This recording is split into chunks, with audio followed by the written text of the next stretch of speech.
அனைத்து உலக நாடுகளிலும் ஒலிபரப்பாகிக் கொண்டிருக்கும் உங்கள் இசை முரசு FM இணைய வானொலியின் ரமலான் வசந்தம் நிகழ்ச்சியில் உங்கள் விளம்பரம் மற்றும் ரமலான் வாழ்த்துக்களை வெளியிட தொடர்பு கொள்ளுங்கள். இயக்குனர் இசை முரசு FM, செல் 9080475780. இணையதள தேரிலேறி உலகெல்லாம் வலம்பெறும் இசை முரசு வானொலி. இது இதயங்களை இணைக்கும் வானொலி.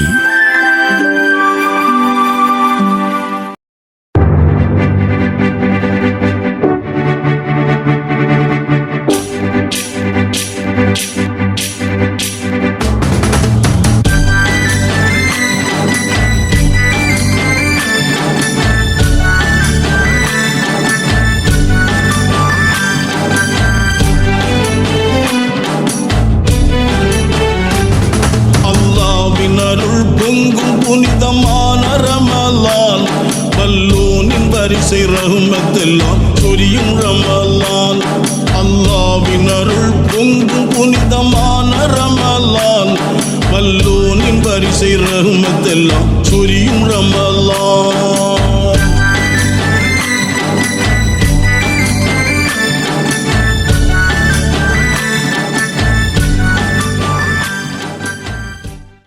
இசை முரசு FM இணைய வானொலி நேர்கள் அனைவருக்கும் நெஞ்சம் நிறைந்த சலாம். அஸ்ஸலாமு அலைக்கும். நேர்கள் அனைவரையும் ரமலான் வசந்தம் 10ஆம் நாள் நிகழ்ச்சிக்கு அன்புடன் வரவேற்றுக் கொள்கிறோம். சாதிய ஏற்றத்தாழ்வு, பொருளாதார ஏற்றத்தாழ்வு, மத ஏற்றத்தாழ்வு, மொழி ஏற்றத்தாழ்வு என்று மனிதர்களை ஏற்றத்தாழ்வுபடுத்தி பார்க்கும் பல்வேறு அம்சங்கள் சமூகத்தில் உண்டு. இதில் மிக குறிப்பாக இந்தியா போன்ற தெற்காசிய நாடுகளில் சாதியம், மதம் போன்ற ஏற்றத்தாழ்வுகளால் மனிதர்கள் பிளவுபடுத்தி பார்க்கப்பட்ட நிகழ்வுகள் உண்டு. ஐரோப்பா போன்ற நாடுகளில் கருப்பின வெள்ளையின சமூக பிளவுகளால் மனித சமூகம் ஏற்றத்தாழ்வுடன் பார்க்கப்பட்டது. ஆனால் இந்த ஏற்றத்தாழ்வுகள் நிறைந்திருந்த மனித சமூகம் உலகம் முழுவதும் வெவ்வேறு கால காரணிகளால் சமூகங்களில் நடுநிலைமை அற்ற சூழலில்தான் இஸ்லாம் எல்லாவற்றிலும் நடுநிலைமை பேணும் மார்க்கமாக இந்த மண்ணில் தோன்றியது. பிலால் ரலியல்லாஹு தஆலா அவர்கள் ஒரு கருப்பின சமூகத்தைச் சேர்ந்தவர். அவர்களையும் அரேபிய சமூகத்தைச் சேர்ந்த ஒருவரையும் ஒரே தொழுகை, ஒரே சப்பில் தோளோடு தோள் சேர்த்து நிற்க வைத்ததுதான் இஸ்லாம் பேணிய நடுநிலைமை மார்க்கம். அதனால்தான் இறைவனே திருக்குரானில் முஸ்லிம் ஓர் நடுநிலைமையானவன் என்று சொல்கிறார். அடிப்படையில் இஸ்லாம் எல்லாவற்றிலும் நடுநிலைமையை பேணச் சொல்கிறது.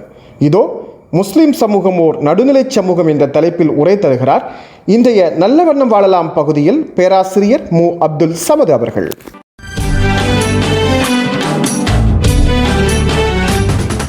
அளவற்ற அருளாளன், நிகரற்ற அன்புடையோன், ஏக இறைவனின் திருநாமத்தால் ஆரம்பம் செய்கின்றேன். அனைவர் மீதும் ஏக இறைவனின் சாந்தியும் சமாதானமும் என்றென்றும் நிலவட்டுமாக. முஸ்லிம் சமூகத்தை நடுநிலை சமுதாயம் என்று இறைவன் தன் வேதத்தில் பிரகடனப்படுத்துகிறான். வாழ்வின் அனைத்து நிலையிலும் நடுநிலை என்பது ஒருவனுடைய இயல்பாக இருக்க வேண்டும். அதுதான் இன்பத்திலும் துன்பத்திலும் தன்னிலை தவறாத உறுதியை அவனுக்கு தரும். தனக்கு அதிக நன்மை தருவதாக இருந்தாலும் ஒருவன் அதற்காக தன்னை அதிகம் வருத்தி கொள்ளக்கூடாது. மார்க்க கடமைகளை நிறைவேற்றுவதில் கூட ஒரு மனிதன் தன்னைத்தானே அதிகம் வருத்திக் கொள்வதற்கு நபிகள் நாயகம் ஸல்லல்லாஹு அலைஹி வஸல்லம் அவர்கள் அனுமதித்ததில்லை.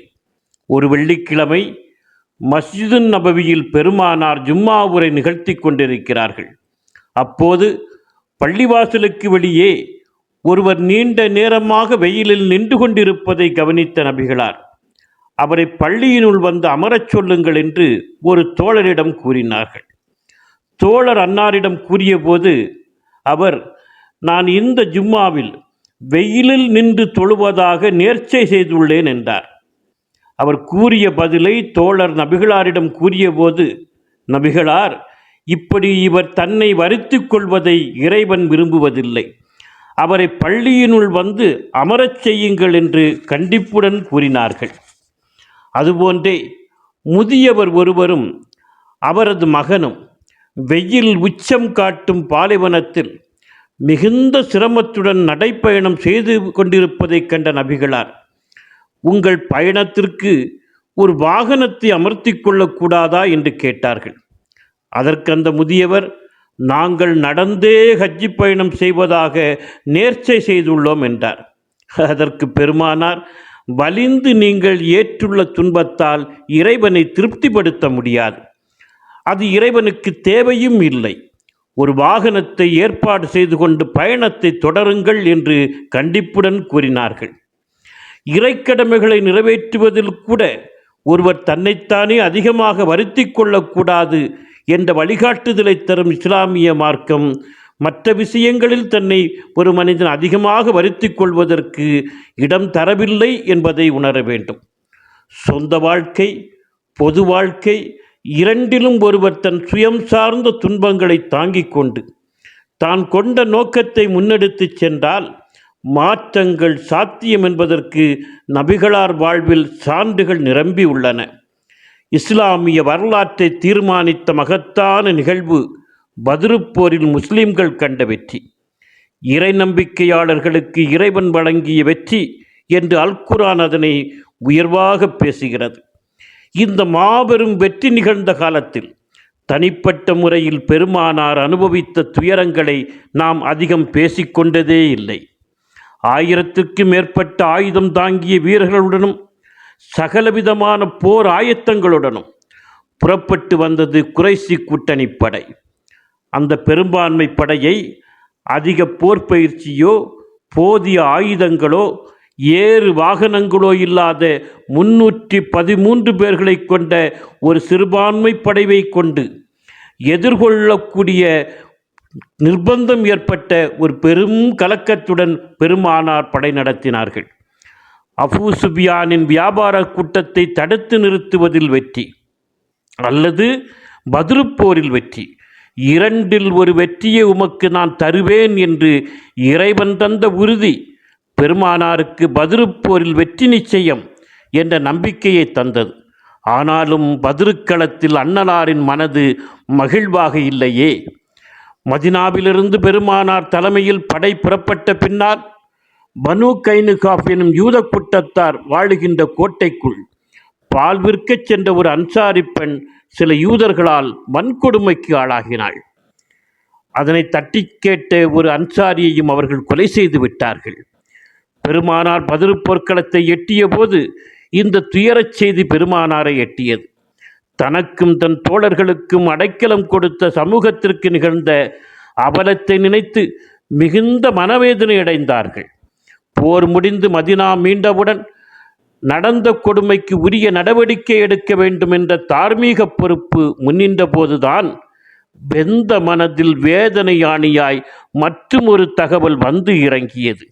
அதுதான் நபிகளாரின் அருமைக்குரிய இரண்டாம் மகளார் ருகையா ரலியல்லாஹு தஆலா அன்ஹா அவர்கள் மரணித்த சோகச் செய்தி. மதினாவிலிருந்து புறப்படும் போது நோய்வாய்ப்பட்டிருந்த மகளார் மரணித்த செய்தி தந்தை என்ற முறையில் பெருமானாரை எவ்வளவு பாதித்திருக்கும், சொல்ல வார்த்தைகள் இல்லை. போர் முடிந்து மதினா திரும்புவதற்கு முன்னால் அன்னாரின் ஜனாசா நல்லடக்கம் முடிந்திருந்தது. மகளாரின் முகத்தை இறுதியாக ஒருமுறை பார்க்கும் வாய்ப்பு கூட அவர்களுக்கு கிடைக்கவில்லை. பெருமானாருக்கு நபித்துவம் கிடைத்த பின்னால் அன்னாரது ஒவ்வொரு சொல்லும் செயலும் ஆதாரத்துடன் பதிவு செய்யப்பட்டுள்ள விரிந்த ஹதீஸ் பரப்பில் தனக்கு ஏற்பட்ட இந்த சொந்த இழப்பை, இந்த துயரத்தை பெருமானார் எங்கேயாவது வெளிப்படுத்தி பேசியதாக தகவல் உண்டா? எந்த பதிவும் இல்லை. எல்லா வேதனைகளையும் தாங்கிக் கொண்டுதான் களமாடினார்கள். ஏனென்றால் பத்ரு யுத்தக்களம் தீர்மானிக்கும் வெற்றிதான் இறைவனின் சத்திய மார்க்கத்தை மண்ணுலகில் நிலைநிறுத்துவதற்கான கால்கோள். இன்று உலகம் கண்டுள்ள மகத்தான மறுமலர்ச்சிகளுக்கு பின்னால் சில தனிமனித துயரச் சுவடுகள் நிரம்ப உண்டு. வலிகளை ஏற்று துயரங்களை தாண்டி செல்லுதல் என்பதே வெற்றிக்குரிய பாடம். முண்டி மோதும் துணிவே இன்பம், உயிரின் முயற்சியே வாழ்வின் மலர்ச்சி. அனைவர் மீதும் ஏக இறைவனின் சாந்தியும் சமாதானமும் என்றென்றும் நிலவட்டுமாக. பள்ளிவாசல்களுக்கு தேவையான கார்பெட்டுகள் வாங்கிட வருகை தாருங்கள் தாஜ் ட்ரேடர்ஸ் சென்னை. பள்ளிவாசல் கார்பெட்டுகளுக்காக அமைக்கப்பட்டிருக்கும் தனி பெரும் ஷோரூம் தாஜ் ட்ரேடர்ஸ் சென்னை. உயர்ந்த தரத்தில் நவீன வடிவமைப்பில் புத்தம் புதிய டிசைன்களில் விதவிதமான கார்பெட்டுகள் வாங்கிட தமிழகத்தின் பிரம்மாண்ட ஷோரூம் தாஜ் ட்ரேடர்ஸ் சென்னை. பள்ளிவாசல் பணிக்காக மொத்த விலைக்கே சில்லறை விற்பனை செய்யும் தமிழகத்தின் முன்னணி carpet showroom Taj traders Chennai. உங்கள் பகுதிக்கே நேரில் வந்து கார்பெட் அமைத்து தருகிறோம். வாட்ஸ்அப் மூலம் ஆர்டர் செய்யும் வசதியும் உண்டு. தொடர்புக்கு தாஜ் ட்ரேடர்ஸ், காந்தி நகர், கரம்பாக்கம், போரூர், சென்னை. செல் 9444856770.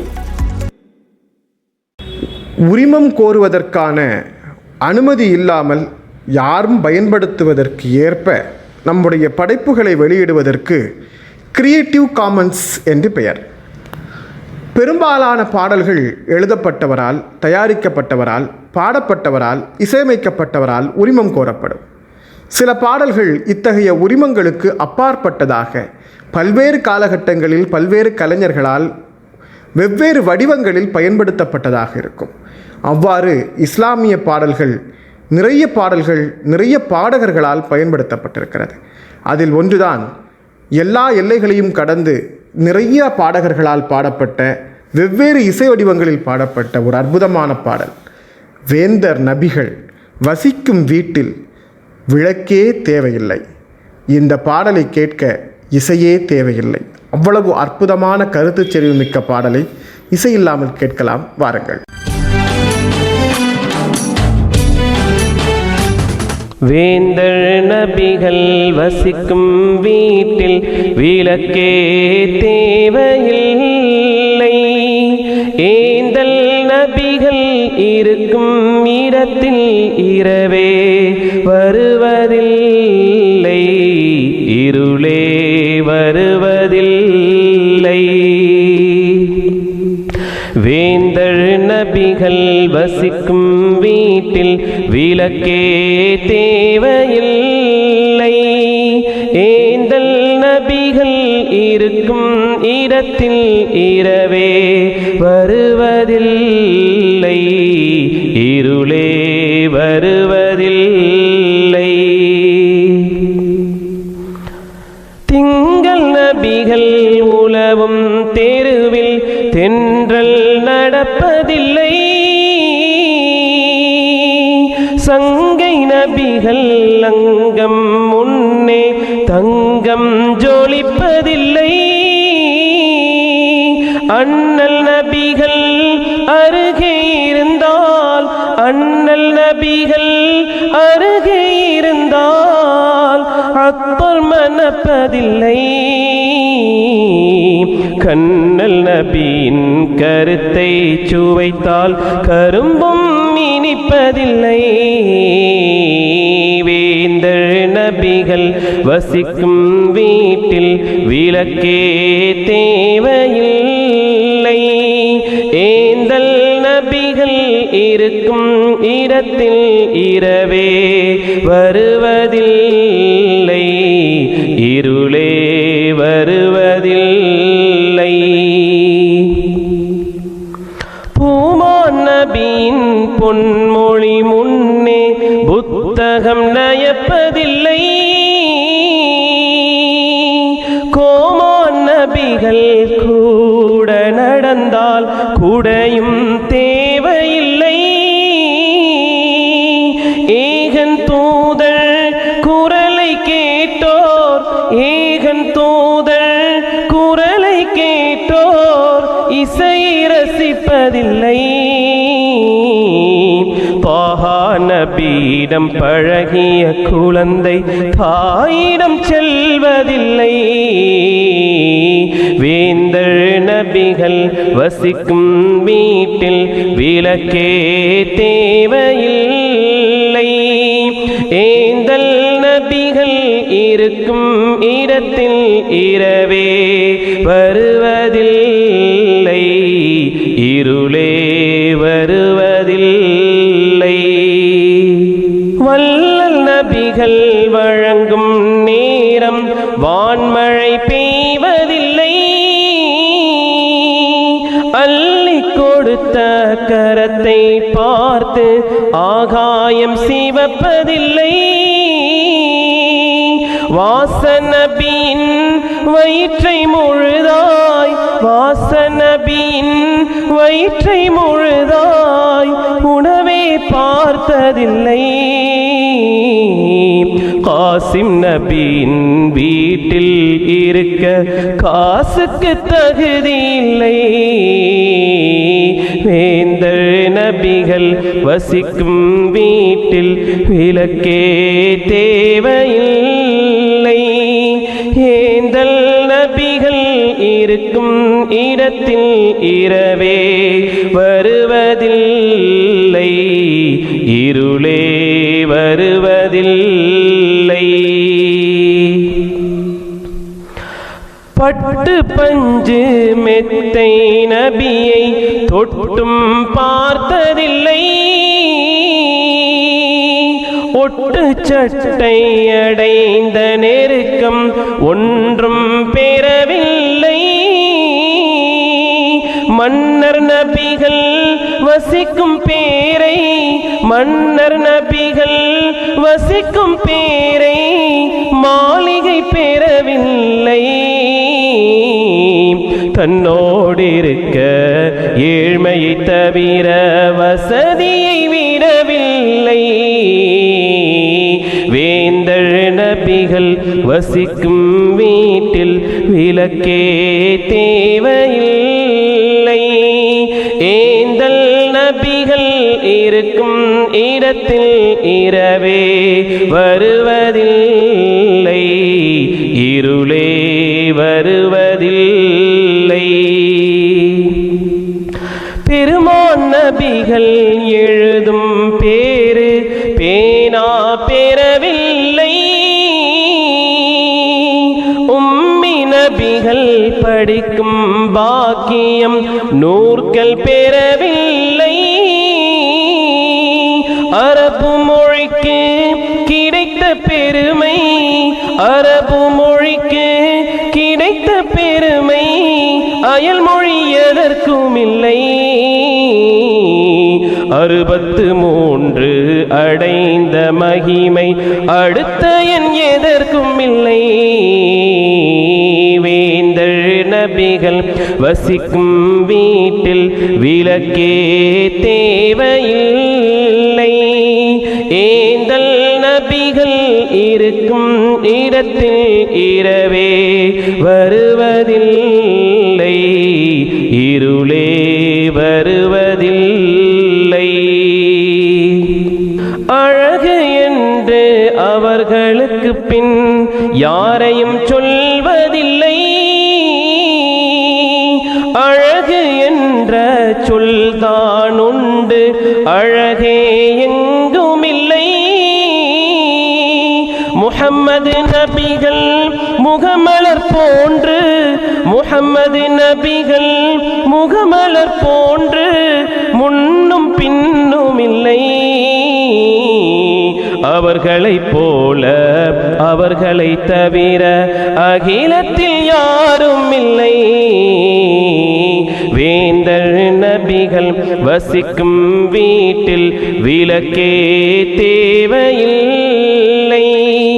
ஏந்தல் நபிகள் இருக்கும் இடத்தில் இரவே வருவதில்லை, இருளே வருவதில்லை, இரவே வருவதில்லை, இருளே வருவதில்லை. The Modern Travels உங்கள் நம்பிக்கையான உம்ரா பயண துணை. தமிழகம் முழுவதும் ஹஜ் மற்றும் உம்ரா ஏற்பாடு செய்ய விரும்புவோருக்கு சிறப்பு வாய்ப்பு வழங்கப்படுகிறது. ஹஜ் மற்றும் உம்ரா பயணத்தை எளிதாகவும் பாதுகாப்பாகவும் திட்டமிட தி மாடர்ன் டிராவல்ஸ் உங்களை அன்புடன் அழைக்கிறது. உம்ரா பேக்கேஜ் 85,000 முதல் 99,000 வரை. விமான பயண டிக்கெட், உம்ரா விசா பிளஸ் இன்சூரன்ஸ், ஹரத்திற்கு அருகில் வசதியான தங்குமிடம், தென்னிந்திய உணவு, அனுபவமிக்க வழிகாட்டிகள், ஏசி போக்குவரத்து, மக்கா அண்ட் மதீனா செலுத்தினா ஜிஆர்எச் ஜம்ஜம் நீர் 5 லிட்டருடன் சிறப்பான டிராவல் கிட் வழங்கப்படும். உங்கள் ஹஜ் உம்ரா சேவையை நம்பிக்கையுடன் வழங்க the modern travels. The modern travels Coimbatore, Trichy, Chennai மற்றும் மைசூர். போன் 9790600786 மற்றும் 9629172222. அமைதியின்மையும் நெருக்கடியும் உலக நாடுகள் முழுவதும் இப்போது வியாபித்திருக்கிறது. அதனால்தான் சமாதானத்தையும் அமைதியையும் நல்லிணக்கத்தையும் யார் பேசினாலும் அதை ஏற்றுக்கொள்ளும் மனோநிலைக்கு எல்லா நாட்டு எல்லைகளையும் கடந்து மனிதர்கள் வந்திருக்கிறார்கள். கிபி 13ஆம் நூற்றாண்டில் பாரசீக கவிஞராக, இறையியல் ஞானியாக, தத்துவ அறிஞராக தோன்றியவர் ஜலாலுதீன் ரூமி அவர்கள். அவர்களுடைய மேன்மை பொருந்திய நல்லிணக்கம், அமைதி, சமாதானத்திற்கான கருத்துக்கள் மத, மொழி, நாட்டின் எல்லைகளை கடந்து எல்லா நாட்டவர்களாலும் எல்லா சமூகத்தாராலும் ஏற்றுக்கொள்ளப்பட்டிருக்கிறது. அதனால்தான் ஒரு ஆன்மீக வழிகாட்டியாக உலக மக்களால் இன்றும் மௌலானா ஜலாலுதீன் ரூமி போற்றப்படுகிறார். மேன்மைக்குரிய வாழ்வியலை கொண்ட மௌலானா ஜலாலுதீன் ரூமி பற்றி இன்றைய ரமலான் வசந்தம் நிகழ்ச்சியில் அறிமுகப்படுத்துகிறார் அபுதாபியிலிருந்து திருமதி பானு அப்துல்லா அவர்கள்.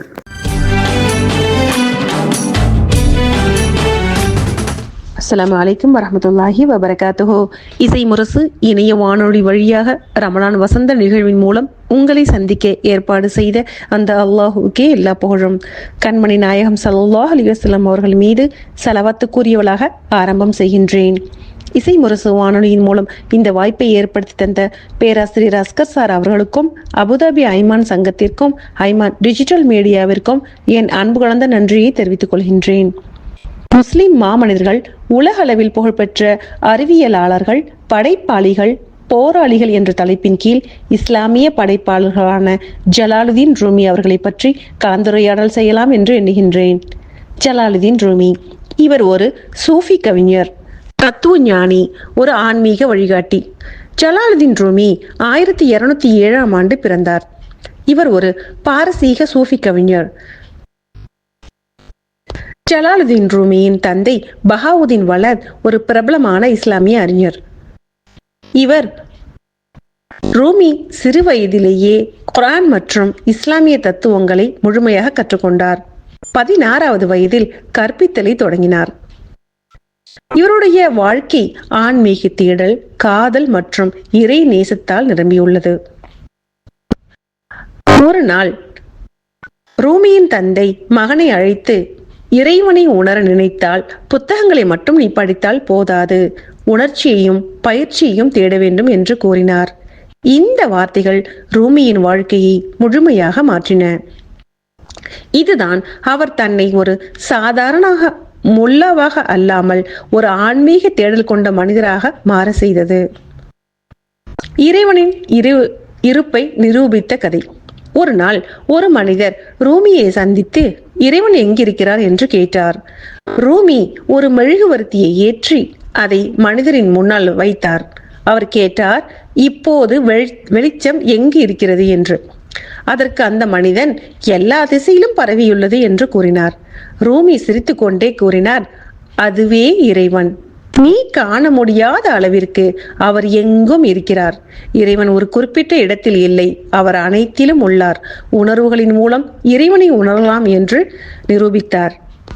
1244ஆம் ஆண்டு ரூமி ஒரு பள்ளியில் ஆசிரியராக இருந்தபோது ஷம்ஸ் தப்ரீஸ் என்ற சூஃபி புலவரை சந்தித்தார். ரூமி ஒரு புத்தகத்தை படித்துக் கொண்டிருந்தார். ஷம்ஸ் கேட்டார், நீ படிக்கிறாயா அல்லது உணர்கிறாயா? ரூமி எந்த பதிலும் அளிக்கவில்லை. அப்போதே ஷம்ஸ் ரூமியின் வாழ்க்கையில் ஒரு ஆழமான மாற்றத்தை ஏற்படுத்தினார். ஷம்ஸ் அவரிடம் தத்துவம், ஆன்மீக மெய்ஞானம், இறைவனுடன் உடனடியான உறவை அடைய எல்லாவற்றையும் கற்றுக் கொடுத்தார். ஒரு நாள் ஷம்ஸ் தப்ரீஸ் திடீரென்று காணாமல் போய்விட்டார். சிலர் அவரை மற்ற சீடர்கள் கொன்றுவிட்டனர் என்று நம்புகிறார்கள். இது ரூமியின் மனதை முற்றிலும் உடைத்தது. அவர் தனது ஆழ்ந்த துக்கத்தினால் கவிதைகளை எழுத தொடங்கினார். ரூமி தனது புகழ்பெற்ற கவிதைகளை எழுதியதற்கு முதன்மை காரணம் ஷம்ஸ் அவர்கள். இந்த கவிதைகள் தான் பிற்காலத்தில் மஸ்னவி என்ற புகழ்பெற்ற நூலாக ஆனது. அந்த கவிதைகள் எல்லாமே காதல், ஆன்மீகம், இறை நேசம் மற்றும் உள் நுண்ணிய உணர்வுகளை பற்றியது.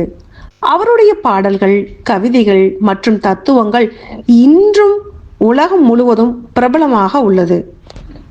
இன்றும் உலகின் அதிகம் வாசிக்கப்படும் கவிஞர்களில் ரூமியும் ஒருவர். அமெரிக்காவில் பெஸ்ட் செல்லிங் போயட், புகழ்பெற்ற கவிஞர் என்ற பட்டத்தை பெற்றவர்.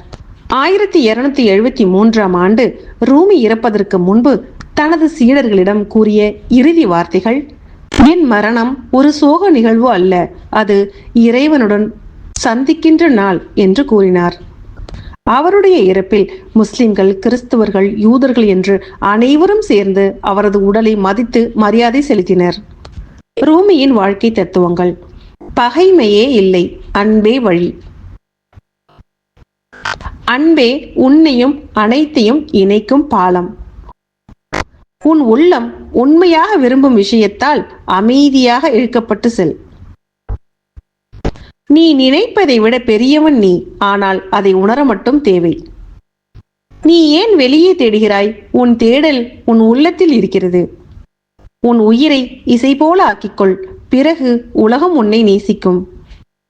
அன்பும் கருணையும் இருந்தால் வாழ்க்கை சொர்க்கமாக மாறும். நீ காதலாக இரு, உலகம் உன்னை நேசிக்கும். அன்பே இறைவன், அன்பே வழி என்று உணர்த்தியவர் ரூமி அவர்கள். வாய்ப்புக்கு மீண்டும் ஒரு முறை நன்றி கூறி விடைபெறுகின்றேன். அஸ்ஸலாமு அலைக்கும் வரஹ்மத்துல்லாஹி வபரகாத்துஹு.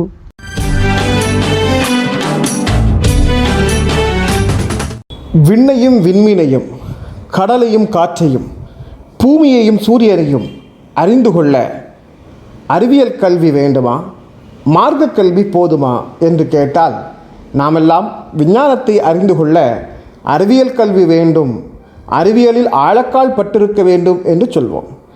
ஆனால் வெறும் 5ஆம் வகுப்பு மட்டுமே கற்றிருந்த கிளியனூர் அப்துல் ஹமீத் ஹசரத் அவர்கள் விஞ்ஞானம், பௌதீகம், தத்துவவியல், ஆன்மீகம் என்று பல துறையில் கலைஞராக ஆற்றல் பெற்றிருந்தார்.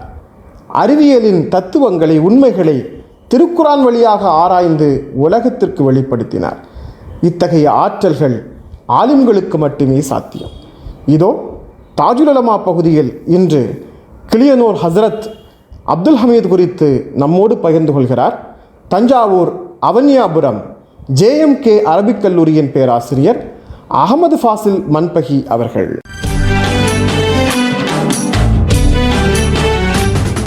அஸ்ஸலாமு அலைக்கும் வரஹ்மத்துல்லாஹி தஆலா வபரகாத்துஹு. இசை முரசு இணைய வானொலியின் அன்பான நேயர் பெருமக்களே, இன்றைய தினம் தாஜுல் உலமா சிறப்பு நிகழ்வின் வழியாக நாம் பார்க்கவிருப்பது கிளியனூர் மௌலானா அப்துல் ஹமீத் ரஹ்மத்துல்லாஹி அலைஹி அவர்களை பற்றி. இல்லாமல் பிறந்து விட்டதற்காக உணவுக்கு உழைத்து பிழைப்பு நடத்தி கொண்டிருந்த 19ஆம் நூற்றாண்டின் பெரும்பகுதி மக்களில் கிளியனூரை சார்ந்த மஸ்தான் சாஹிப் என்பவருக்கு 1899ஆம் ஆண்டு ஹதரத் அப்துல் ஹமீத் ரஹ்மத்துல்லாஹி அலைஹி அவர்கள் பிறந்தார்கள். அவர்களுடன் ஐயம் அப்துல்லா, அப்துல் காதர், நூர் முகமது மற்றும் 3 பெண் பிள்ளைகள் பிறந்தன. ஹதரத் அப்துல் ஹமீத் ரஹ்மத்துல்லாஹி அலைஹி எனும் தம் பிரியத்திற்குரிய மகனை மார்க்க கல்வி படிக்க வைத்து சமுதாயத்திற்கு தொண்டு செய்யும் நல்ல ஆலிமாக உருவாக்க வேண்டும் எனும் லட்சியத்தோடு வளர்த்தார் தந்தை. அவர்கள் செய்த தொழிலில் பல்லாண்டுகள் உதவியாகவும் மலேசியா சென்று பொருள் சம்பாதித்து குடும்பத்திற்கு துணையாகவும் இருந்த அப்துல் ஹமீத் ரஹ்மத்துல்லாஹி அலைஹி அவர்கள் சிறு வயதிலேயே உள்ளூர் மதரசாவில் குர்ஆன் ஓத கற்றுக்கொண்டார்கள். பெற்றோர் வாயிலாக மார்க்கம் சம்பந்தமான பல நல்ல விஷயங்களையும் கற்றுத் தேறினார்கள். பெற்றோரின் விருப்பப்படியும் தம் விருப்பப்படியும் சுமார் 1910ஆம் ஆண்டிற்கு பிறகு அத்திக்கடை மசாவ் மதரசா, நீலூர் மிஸ்பாவுலுதா மதரசா, லால்பேட்டை மன்புல் அன்வர் மதரசா என சில மதரசாக்கள் தேவையான அளவிற்கு ஓதிவிட்டு பொதக்குடி அன்னூருல் முகமதியா மதரசாவில் ஹதரத் அப்துல் கரீம் ரஹ்மத்துல்லாஹி அவரிடம் சென்று பல்வேறு துறை நூல்களையும் கற்றுத் தேறினார்கள். 1923ஆம் ஆண்டு மௌலவி ஆலிம் நூரி என்ற பட்டய படிப்பும் 1924ஆம் ஆண்டு ஃபாசில் நூரி என்ற மேற்படிப்பும் கற்றுத் தேறினார்கள். தமிழில் 5ஆம் வகுப்பு வரை மட்டுமே படித்த ஹதரத் அவர்கள் திருநெல்வேலி பேட்டையில் உள்ள ரியாலுல் ஜினான், உத்தமபாளையம் மதரசா, திருநாகேஸ்வரம் மதரசா என பல மதரசாக்கள் ஆசிரியராக பணியாற்றியுள்ளார்கள். பொதக்குடி அன்னூருல் முகமதியா மதரசாவில் தஹசில் வகுப்பை ஓதி முடித்த மாணவர்களுக்கு அவ்வாண்டு 1921 பட்டமளிப்பு நடத்தாமல் 9 ஆண்டுகளுக்கு பிறகு 1930ஆம் ஆண்டு 110 மாணவர்களுக்கு ஒட்டுமொத்தமாக மௌலவி நூரி, ஃபாசில் நூரி வழங்கப்பட்டது. அதில் தென்காசி அப்துல் ரஹ்மான் ஹதரத் ரஹ்மத்துல்லாஹி அலைஹி அவரின் பொற்கரத்தால் பட்டம் பெற்ற அப்துல் ஹமீத் ரஹ்மத்துல்லாஹி அலைஹி அவர்கள் 3 ஆண்டுகளுக்கு பிறகு தாம் ஓதிய மதரசாவிற்கே தலைமை ஆசிரியராக முதல்வராக 1934ஆம் ஆண்டு சேர்ந்தார்கள். அதன் பிறகு நீலூர் மதரசா மதரசாவிலும் பணி செய்துள்ளார்கள். பின்பு கிளியனூர் மதரசாவில் தலைமை ஆசிரியராக இணைந்து பல சிறந்த ஆலிம்களை உருவாக்கியுள்ளார்கள். அல்லாமா PSP ஜெயினுல் ஹதரத் ரஹமத்துல்லாஹி அலைஹி, அல்லாமா H கமாலுதீன் ஹதரத் ரஹமத்துல்லாஹி அலைஹி, லால்பேட்டை அல்லாமா வாப்பா அப்துல் ரஹ்மான் ஹதரத் ரஹமத்துல்லாஹி அலைஹி, அல்லாமா B முகமது சுல்தான் ஹதரத் ரஹமத்துல்லாஹி அலைஹி, அல்லாமா SS கலந்தர் மஸ்தான் ஹதரத் ரஹமத்துல்லாஹி அலைஹி போன்றவரெல்லாம் அன்னாரிடம் ஓதியுள்ளார்கள். ஹதரத் அவர்கள் இலக்கணம், வாதக்கலை, பாகப்பிரிவினை, விண்கலை போன்ற மூளைக்கு வேலையான துறையில் மிகவும் தேர்ச்சி பெற்றவர்களாவர். ஹதரத் அவர்களுக்கு உடல் நிலை மோசமானாலும் பாடம் நடத்த வந்து விடுவார்கள். அவர்கள் இறுதி காலகட்டத்தில் வாத நோயில் வீட்டில் படுத்திருக்கும் போது மாணவர்களை வீட்டிற்கு வரவழைத்து நல்ல முறையில் பாடங்களை சொல்லிக் கொடுத்து அனுப்புவார்கள். மதரசாவின் நிர்வாகிகள் ஹதரத் அவர்களின் உடல்நிலையை கவனத்தில் கொண்டு, உங்களுக்கு உடல்நிலை சரியில்லாததால் நீங்கள் இனி பாடங்கள் எடுக்க வேண்டாம், ஆனால் மாத சம்பளத்தை உங்கள் வீட்டில் கொண்டு வந்து கொடுத்து விடுகிறோம் என்று சொல்லி நீங்கள் மதரசாவிற்காக உழைத்த உழைப்பிற்கு சற்று ஓய்வெடுத்துக் கொள்ளுங்கள் என்று கூறினார்கள். உழைப்பில்லாமல் ஊதியம் பெறுவதால் இறை தண்டனைக்கு உள்ளாகி விடுவேன் என அஞ்சுகிறேன். ஆதலால் நான் இனி பாடம் நடத்தவும் இல்லை, எனக்கு சம்பளமும் வேண்டாம் என்று ஹதரத் அவர்கள் கூறிய போது நிர்வாகிகள் ஹதரத் அவரின் கல்வியாற்றலை விளங்கி, இல்லை இல்லை, தாங்கள் மாணவர்களை வரவழைத்தாவது ஓதி கொடுங்கள் என கூறினார்கள். 1954 ஆண்டு நீடூர் மிஸ்வாலுதா மதரசாவின் 6வது பட்டமளிப்பு விழாவிற்கு பட்டமளித்து பேருரையாற்ற ஹதரத் அவர்கள் வரை தந்தார்கள். அவரிடம் அல்லாமா SR ஷம்சுல் ஹுதா ஹதரத் ரஹமத்துல்லாஹி அலைஹி அவர்கள் அன்னவர்களின் பொற்கரத்தால் பட்டம் பெற்றார்கள். ஹதரத் அவர்கள் ஷரீபா பிபி என்ற பெண்ணை மணந்து AM கமாலுத்தீன், ஜமாலுத்தீன் என்ற 2 ஆண் மக்களையும் 4 பெண் மக்களையும் பெற்றார்கள். 2 ஆண் பிள்ளைகளும் மௌலவிகளாக உருவாக்கினார்கள். பதக்குடி அப்துல் கரீம் ஹதரத் அவர்களிடம் ஞானதீட்சை பெற்று ஆன்மீகத்தில் சிறந்து விளங்கினார்கள். அன்னார் அவர்கள் பல 100 மேடைகளில் பல மணி நேரங்கள் சொற்பொழிவாற்றியுள்ளார்கள். ஹதரத் அவரிடம் கல்வி பயின்ற பலர் பல மதரசாக்கள் தலைமை ஆசிரியர்களாகவும் நாவன்மை உள்ளவர்களாகவும் இன்றளவும் இருக்கிறார். ஹதரத் அவர்கள் தம் மதரசத்துல் ரஹமானியாவில் நடைபெறும் மாணவர் சொற்பேச்சு மன்றத்தில் வெள்ளி இரவு தோறும் வந்து கலந்து கொண்டு மாணவர்களை கண்காணிப்பார்கள். அந்தந்த வாரம் பேசப்போகும் மாணவர்களை அழைத்து அவரவர் கல்வி தகுதிக்கேற்ப நஹ்வு எனும் இலக்கண பாடச்சட்டம், மன்திக் எனும் பேச்சுக்கலை பாடச்சட்டம், இலக்கிய பாடம், நீ இந்த ஹதீஸ் விளக்கத்தையும் நீ இந்த ஆயத்தின் விளக்கத்தையும் சொற்பேச்சு மன்ற மேடையில் பேசு என்பார்கள். அதுபோல் அவர் பேசுவார். அதனால் அம்மாணவர் தம் பாடத்தையும் நன்கு புரிந்து கொள்வார். மேடை பயமும் விலகும். ஹதரத் அவரிடம் படித்த அனைவரும் திறமையானவர்கள் ஆவார். எவரும் சோடையல்ல. பொதுவாக செல்வந்தர்கள் உயர் பதவியில் இருக்கும் எவரை கண்டாலும் மற்றவர்கள் எழுந்து நின்று வரவேற்பார்கள். அவர்கள் ஏதேனும் ஒரு வகையில் கண்ணியப்படுத்துவார்கள். ஆனால் ஹதரத் அவர்கள் தம் ஆசிரியர்களை தவிர மற்ற எவருக்கும் எழுந்து மரியாதை செலுத்த மாட்டார்கள். ஹதரத் அவர்களை காண வரும் செல்வந்தர்களை அமரக்கூட சொல்லாமல் நிற்க வைத்தே பேசி அனுப்பிவிடுவார்கள். மிகவும் கம்பீரமாகத்தான் பேசுவார்கள். அதனால் ஹதரத் அவர்களுக்கு எதிரே கை குழந்தைகளை தவிர வேறு எவரும் செல்ல மாட்டார்கள். ஹதரத் அவர்களுக்கு 80 வயது இருக்கும் சமயத்தில் உடல்நிலை சரியில்லாமல் ஹிஜ்ரி 1391 ரமலானிலே 23/12/1973 இப்பூலகையிட்டு இறைவனடி சேர்ந்தார்கள்.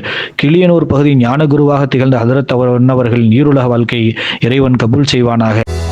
உலக தமிழ் நெஞ்சங்களுக்கு இனிய ரமலான் நல்வாழ்த்துக்களை தெரிவித்துக் கொள்வது முகமது பிளஸ் பார்மசி, சுபைதா பிரசவ லேகியம், அத்திக்கடை, திருவாரூர் மாவட்டம். பெண்களுக்கு பிரசவத்தினால் ஏற்படும் ஆரோக்கிய இழப்புகளை ஈடு செய்வதோடு உடல் சோர்வை குறைத்து சுறுசுறுப்பை ஏற்படுத்தும். குழந்தைகளுக்கு தாய்ப்பால் அதிகம் சுரக்கச் செய்கிறது. தமிழகம் முழுவதும் மாதந்தோறும் மருந்துகள் மற்றும் பிரசவ லேகியம் தேவை உடையவர்களுக்கு கொரியர் மூலம் அனுப்பி வைக்கப்படும். தொடர்பு எண் 9965278907. உதவியில் சின்ன உதவி பெரிய உதவி என்று வேறுபாடு கிடையாது. அது காலத்தால் செய்யப்பட்ட உதவி என்பதே சரியான விஷயம். காலத்தால் செய்தனென்று சிறிதெனினும் ஞானத்தில் மானப்பெரிது என்று வள்ளுவர் பேசுவார். அந்நேரத்தில் கிடைத்த உதவி கடுகளவு ஆயினும் பெற்றவருக்கு அது காலத்தில் மிகப்பெரிய மலையளவிலான பயனை தந்திருக்கும். அது ஒருபோதும் மறவாமைக்குரியது என்பதை நாம் உள்வாங்கிக் கொள்ள வேண்டும். இதோ நன்றி மறவோம் என்னும் தலைப்பில் உரை தருகிறார் ராமநாதபுரம் மாவட்டம் சித்தார்கோட்டை முகமதியா மேல்நிலைப்பள்ளி மாணவி சீனி ஹாஜர் நஜீலா அவர்கள்.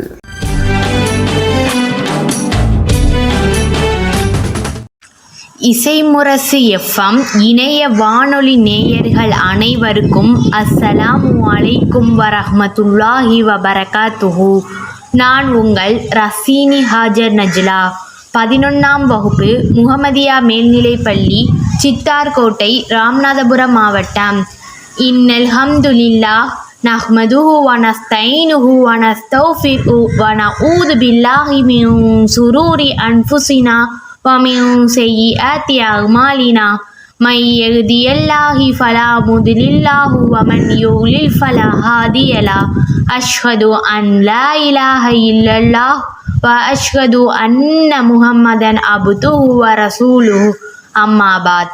நன்றி மறவோம் என்ற சிறு தலைப்பின் கீழ் உங்களிடம் சிறிது நேரம் உரையாற்ற வந்துள்ளேன். பேசுகிற எனக்கும் கேட்கிற உங்களுக்கும் கேட்டதின்படி அமல் செய்யும் பாக்கியத்தை வல்ல நாயகன் அல்லாஹ் நம் அனைவருக்கும் தந்தருள் புரிவானாக. ஆமீன் என துவா செய்தவளாக எனது உரையை ஆரம்பம் செய்கிறேன். அல்லாஹ் திருமறையில் கூறுகின்றான், வகௌலில்லாஹி தஆலா, கஷ்டங்கள் பிரச்சனைகளின் போது அல்லாஹ் ஓர் அடியானை சோதிக்கின்றான். அந்த சோதனையின் போது அடியான் பொறுமையாக இருந்தால் அவருக்கு அல்லாஹ் நன்மாராயம் சொல்கிறான். பிரச்சனைகளின் போது அல்லாஹ்வை வணக்கத்தின் மூலம் தொடர்ந்து அழைக்கிறான். ஆனால் அல்லாஹ் அந்த கஷ்டங்களையும் பிரச்சனைகளையும் நீக்கியதற்கு பின் அடியான் அல்லாஹ்வை மறந்து விடுகிறான். பிரச்சனைகள் வரும்போது அல்லாஹ்வை அடியார்கள் அழைக்கிறார்கள். பிரச்சனைகளில் இருந்து அல்லாஹ் அவர்களை காப்பாற்றியதற்கு பிறகு சிலர் அமல்கள் மூலம் நன்றியுணர்வோடு நடந்து கொள்கிறார்கள். அதிகமானவர்கள் அல்லாஹ் செய்த நன்றிக்கு பகரமாக நன்றி கெட்டவர்களாக இருக்கிறார்கள். அடியார்களிடம் இருந்து அல்லாஹ் அதிகமாக நன்றிகளை எதிர்பார்க்கின்றான். அல்லாஹுவை பொறுத்தவரை அடியார்களை எப்போதும் தனக்கு நன்றி செலுத்தி கொண்டே இருக்க வேண்டும் என்று அடியார்களுக்கு தான் கொடுத்த அருட்கொடைகளை அல்லாஹ் அடிக்கடி நினைவுபடுத்தி காட்டிக்கொண்டே இருக்கிறான். வமா யஸ்தவில் பஹ்ரானி ஹாதா அதுபோன் ஃபுரூதுன் சாகுன் ஷராபுஹு வஹாதா மில் உன் உஜாஜ் வமின் குல்லின் தகுலூன அகுமன் தரியவ் வதஸ்தஹ்ரிஜூன ஹில்யதன் தல்பசூனஹா வதரல் ஃபுல்க ஃபீஹி மவாஹிர லிதப்தஹு மின் வதுலிஹி வலஅல்லகும் தஷ்குரூன். இன்னும் 2 கடல்கள் சமமாக, ஒன்று மிகவும் இனிமையாக தாகம் தீர குடிப்பதற்கு சுவையாக இருக்கிறது, மற்றொன்று உவர்ப்பாக கசப்பாக இருக்கிறது. எனினும் இவை ஒவ்வொன்றிலிருந்தும் நீங்கள் சுவையான மீன் மாமிசத்தை உண்ணுகிறீர்கள். இன்னும் முத்து பவளம் போன்ற ஆபரணமாக நீங்கள் அணிவதையும் எடுத்துக்கொள்கிறீர்கள். மேலும் அல்லாஹ்வின் அருளை நீங்கள் தேடிக்கொள்வதற்காக நீங்கள் பிரயாணம் செய்யும் போது கப்பல்கள் நீரை பிளந்து செல்வதையும் நீங்கள் காண்கிறீர்கள். இதற்கு நீங்கள் நன்றி செலுத்துவீர்களாக. இந்த வசனத்தின்படி அல்லாஹ் அடியார்களுக்காக கடலை வசப்படுத்தி கொடுத்து அடியார்கள் சாப்பிடுவதற்காக பலவிதமான மீன் வகைகளை ஏற்படுத்தியுள்ளதையும் அணிவதற்கான ஆபரணங்களை அதன் மூலம் வெளியாக்கியுள்ளதையும் கப்பலில் பயணம் செய்வதற்காக கடலில் பல பாதைகளை ஏற்படுத்தி கொடுத்துள்ளதையும் நினைவுபடுத்தி எனக்கு நன்றி செலுத்துங்கள் என்று கூறுகிறான்.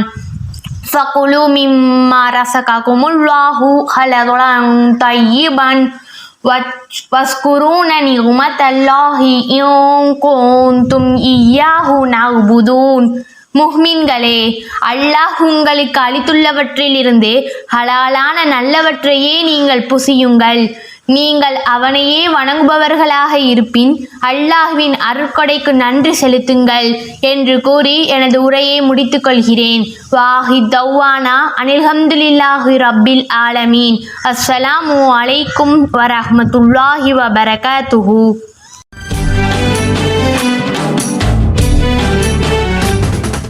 ஒழுக்கத்தின் நெறிமுறைகளை இவ்வளவு நேர்த்தியாக கட்டமைத்த வேறொரு மார்க்கம் உலகில் உண்டா என்று வியக்கும் அளவிற்கு வாழ்வியல் கதையை அற்புதமாக வடிவமைத்து தந்திருக்கிறது இஸ்லாம்.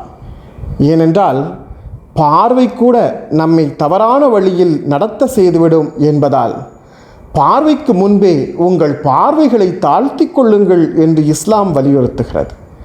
இதோ பார்வையை தாழ்த்தி கொள்வோம் என்னும் தலைப்பில் உரை தருகிறார் திருவிதாங்கோடு முஸ்லிம் கலைக்கல்லூரியின் முதுகலை அரபித்துறை மாணவர் ரியாசுதீன் அவர்கள்.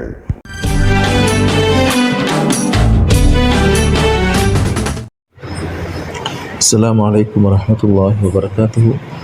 எனது பெயர் எம்எஸ் ரியாசுதீன். நான் திருவிதாங்கோடு முஸ்லிம் ஆர்ட்ஸ் கல்லூரியில் எம்ஏ அரபிக் 2ஆம் வருடம் படித்து வருகின்றேன்.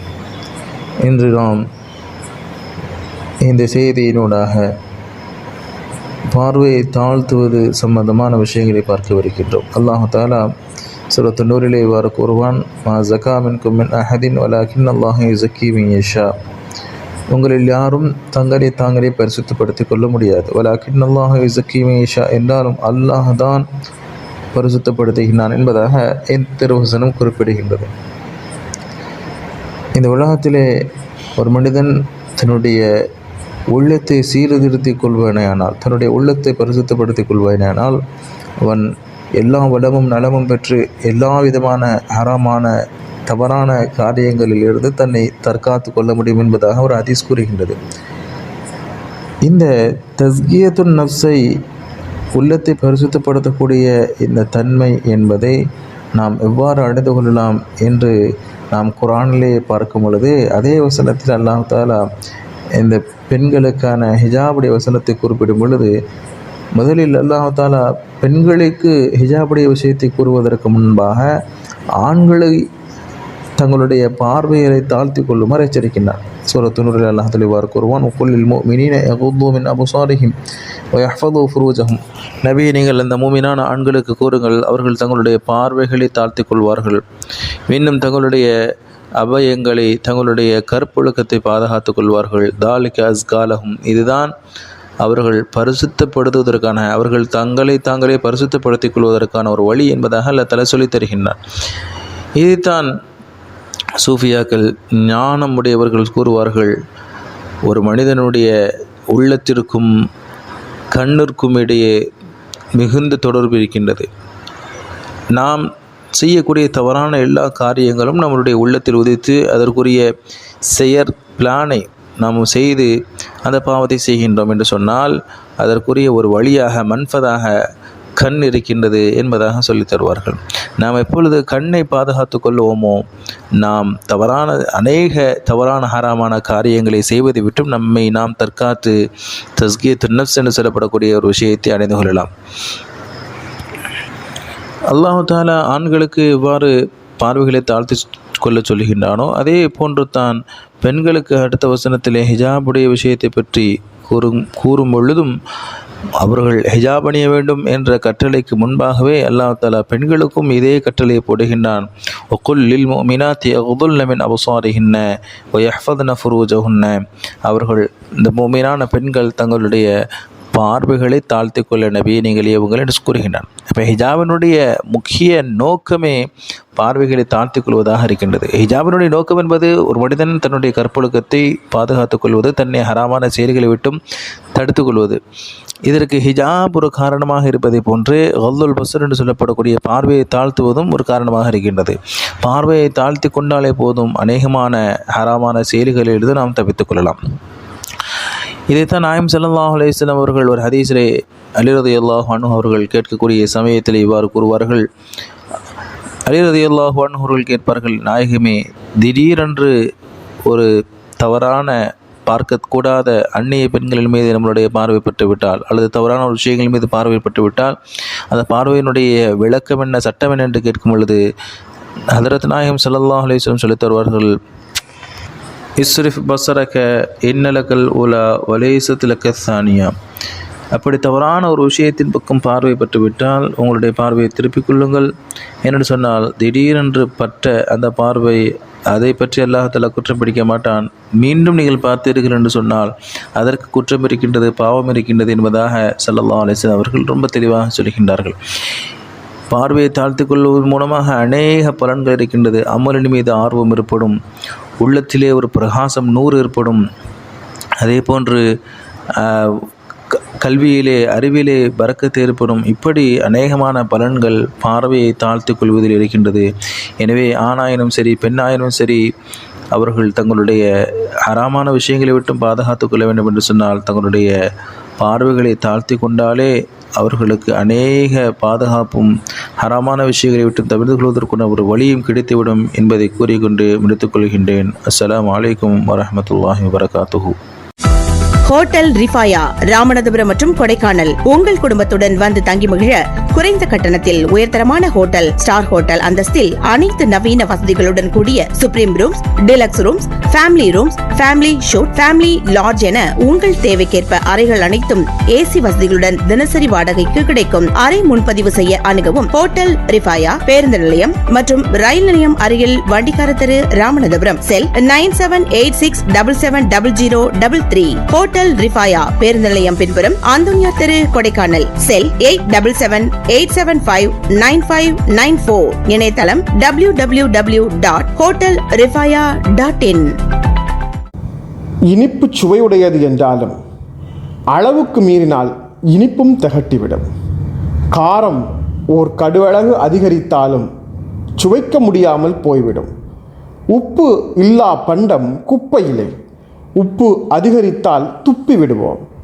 ஆக பல்சுவை நாவுக்கு தேவை, உடலுக்கு தேவை. ஒரே வகைப்பட்ட நிகழ்வு அல்லாமல் பல்சுவை நிகழ்வோடு குறுகிய நேரத்தில் பல் நிகழ்வுகளை அறிவாக்கி தருகிறார்கள் பெரம்பலூர் இஸ்லாமிய மாணவியர்கள் அமைப்பு.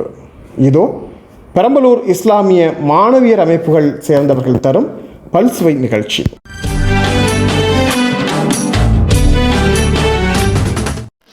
அஸ்ஸலாமு அலைக்கும் வரஹ்மத்துல்லாஹி வரகாத்துஹு. இந்திய இஸ்லாமிய மாணவியர் அமைப்பு GIO பெரம்பலூர் சார்பாக ஒரு சிறிய பதிவு, ஒரு குட்டி கவிதையோட ஆரம்பிக்கலாமா? அந்த ஒளி இருண்டு கிடந்த உலகத்திற்கு வழிகாட்டியாய் வந்தது ஒரு ஒளி. காட்டு மிராண்டிகளாய் இருந்தவர்களை கண்ணியமானவர்களாய் மாற்றியது அந்த ஒளி. சகோதரத்துவம், சமத்துவம் எதுவென்று காட்டியது அந்த ஒளி. பேராசையில் பெரும் பெரும் மக்கள் உழன்று கொண்டிருக்கையில் மன அமைதியே பெரும் செல்வம் என்றது அந்த ஒளி. வாடி கிடந்த இதயத்தை மயிலிறகென வருடிற்று அந்த ஒளி. உலகை ஆள பிறந்தவன் அல்ல நீ, வாழ பிறந்தவனே. உனக்கு மேல் ஒருவன் உண்டு, அவனிடம் சில கட்டளைகள் உண்டு, அதனையே நீ பின்பற்றிட வேண்டும். அவனுக்கே நீ அடிபணிந்திட வேண்டும், அவனிடமே நீ திரும்பி சென்றிட வேண்டும் என்றது அந்த ஒளி. அந்த ஒளி, ஆம், அதுதான் இஸ்லாம் என்னும் பேரொளி. இஸ்லாம் பற்றிய தவறான புரிதல்களும் அதற்கான பதில்களும். அட, கேள்விக்கு என்ன பதிலா? சரி பாப்போம். இஸ்லாம் மதத்துல என்ன தவறான புரிதல் இருக்கு? நீங்க மதம்னு சொல்றதே முதல்ல தவறுதான். இஸ்லாம் என்பது மதம் இல்ல, மார்க்கம். மார்க்கமா அப்படின்னா என்ன? அப்படின்னா முஸ்லிம்களுக்கு மட்டும் இல்லாம உலக மக்கள் அனைவருக்குமே வழிகாட்டியாக இருப்பதனால தான் இஸ்லாத்தை மார்க்கம்னு சொல்றோம். இஸ்லாம்னாலே அமைதி தானே, அப்புறம் ஏன் நம்மள தீவிரவாதின்னு சொல்றாங்க? அது வேணும்னே முஸ்லிம்கள் மீது வன்மத்தின் காரணமாக சித்தரிக்கப்பட்டது. எப்படின்னா, all Muslims are not terrorist but all terrorist are Muslims. இதை தானே வெஸ்டர்ன் மீடியா மக்கள் மனதில் பதிய வைக்குது. உண்மையாகவே முஸ்லிம்கள் எதில் தீவிரமாக இருக்காங்கன்னு தெரியுமா? அன்பு செலுத்துறதுல, உதவுவதில், நன்மையை ஏவுவதில், தீமையை தடுப்பதில், இன்னும் முக்கியமாக பெண்ணுரிமை வழங்குவதில் தீவிரமாக இருக்காங்க. இஸ்லாம் அப்படி என்னென்ன உரிமையெல்லாம் பெண்களுக்கு கொடுத்துருக்கு? சீனம் சென்றேனும் ஞானமுக்கள் என்ற இஸ்லாமிய பழமொழி எத்தனை பேருக்கு தெரியும்?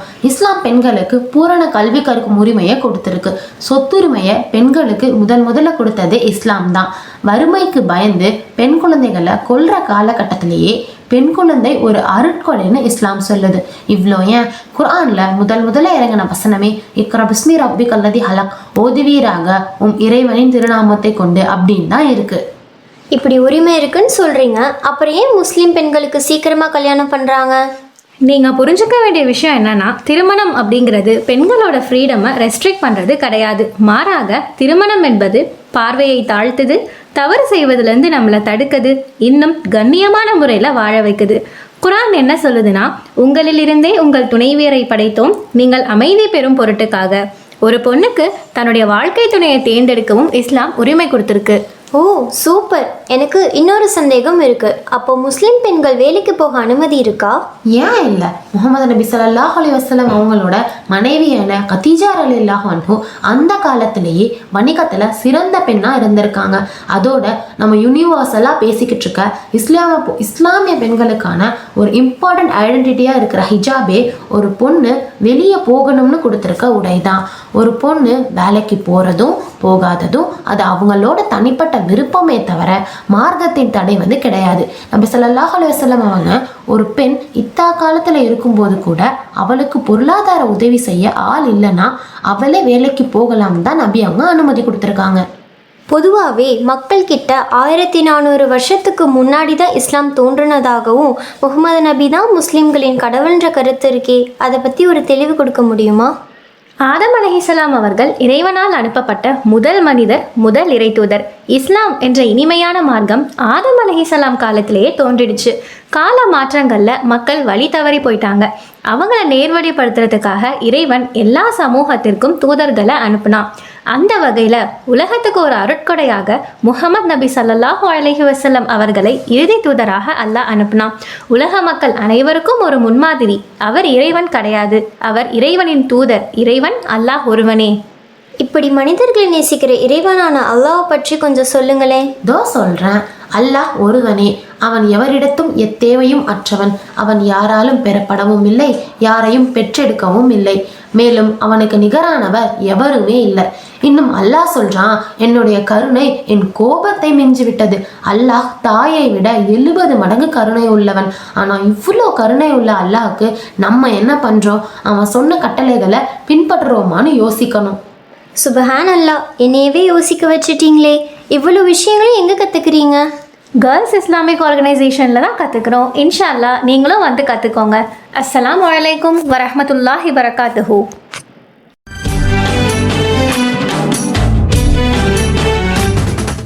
வெளி உலகம் அறியாத பெண்கள், 4 எழுத்து படித்திடாத பெண்கள், ஊருலகம் அறிந்திடாத பெண்கள் என்று எந்த பெண்களையெல்லாம் முத்திரை குத்தி வைத்தோமோ அந்த பெண்கள் காலத்தின் தேவை பொருட்டு தனக்கான முகவரியை தாங்களே தேடிக்கொண்டிருக்கிறார்கள்.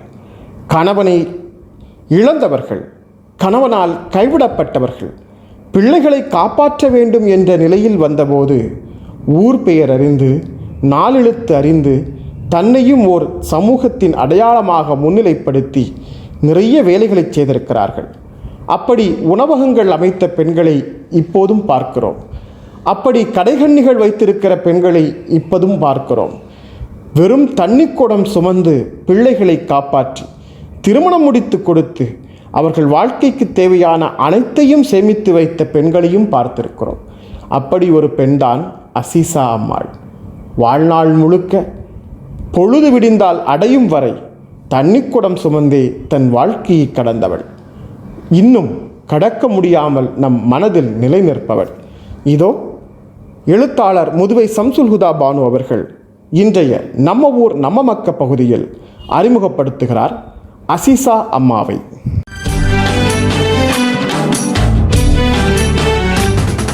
இசை முரசு இணைய வானொலி அன்பு நேயர்கள் அனைவருக்கும் அஸ்ஸலாமு அலைக்கும் வரஹ்மத்துல்லாஹி வபரகாத்துஹு. அசீசா அம்மாள்.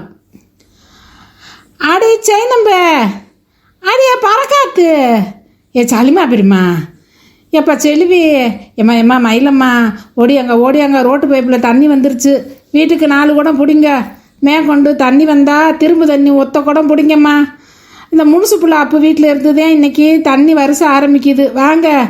ஏன் மீரக்கா நன்னி, ஓ மந்தொண்டியை கொடு, நான் எடுத்துகிட்டு போகிறேன், பொது படுக்க உனக்கு தண்ணி கொண்டாந்து வைக்கேன் என தனது கனத்த உடம்புடன் சிதறிப்போன முடி வெளியில் தெரியும்படி பிறைத்தாவணியின் முக்காடு, இடுப்பில் இறுக கட்டிய பத்தை கைலி, குப்பாய சட்டை, கையில் கழுத்தில் காதில் எந்த ஆபரணமும் இல்லாத எளிமை, தலையில் சுணுமாட்டுடன் தண்ணீர் பானை தலையிலும் தண்ணீர் குடம் இடுப்பிலும், இரட்டை குடம் போட்டு சுமையுடன் நடந்து பாலமாக பிளந்த பாதங்களுடன் உழைப்பின் வாசம் உடலில் எப்பொழுதும் இருப்பவள் அசீசா அம்மாள். தண்ணி பஞ்சம் பெரும்பஞ்சமாக இருந்த காலத்தில் எங்கள் ஊரில் தண்ணீர் சுமை தாங்கியாக ஊரில் கல்யாண வீடு, மவுத்து வீடு, சுண்ணத்து வீடு, புள்ள பெத்த வீடு, பெரிய மனுஷியான வீடுண்டு நல்லது கெட்டது நடக்கிற வீடுகளுக்கு தொடர்ந்து தண்ணீர் எடுத்து ஊற்றுறது, வசதியான வீட்டுகளுக்கு வாடிக்கை தண்ணியும் எடுத்து ஊற்றுறது, தனது வயிற்றுப்பாட்டையும் தனது மகனின் வயிற்றுப்பாட்டையும் ஆற்றி கொண்டவள் அசீசா அம்மாள். எங்கள் ஊர்லேருந்து வெளியூரான தரக்குடிக்கு வாக்கப்பட்டு போனவோ, வகுத்துல பிள்ளையோட நேரம் சூர்யா ஊரில் வந்தவளுக்கு புருஷன் மௌத்தா பட செய்தினேன் இடியா வந்து இறங்கிருச்சு. தனது அம்மா வீட்டின் கொல்லைப்புறத்தில் ஓட்டுச்சாப்பில் தனது மகனுடன் ஒண்டிக்கொண்டு தனது கைம்பெண் வாழ்வை ஆரம்பித்தது போது தனக்கான தொழிலாக தண்ணீர் எடுத்து வீட்டுக்கு வீடு கொடுக்க ஆரம்பித்தவளுக்கு ஊரண தண்ணீர், எங்கள் ஊரில் ஊரணி தண்ணீர் புழக்கத்துக்கு எடுப்பாங்க, கிணத்து தண்ணி குளிக்கிறதுக்கு, ரோட்டு குழாயில் தெருக்குழாயில் வர்ற தண்ணி சோறு வெஞ்சனம் காய்ச்ச, கம்மாக்கரையில் இருக்கிற முனிசிபாலிட்டி குழாயில் வர தண்ணி குடிக்க. ஏன்னா அங்கே கம்மாக்குறைக்கு 2 கிலோமீட்டர் போய் தண்ணி தூக்கிட்டு வரணும். 2 கிலோமீட்டரில் இருந்து 2 குடம் போட்டு வீட்டுக்கு வீடு தண்ணி குடிக்க எடுத்துகிட்டு வந்து கொடுப்பாங்க அசிசாமா.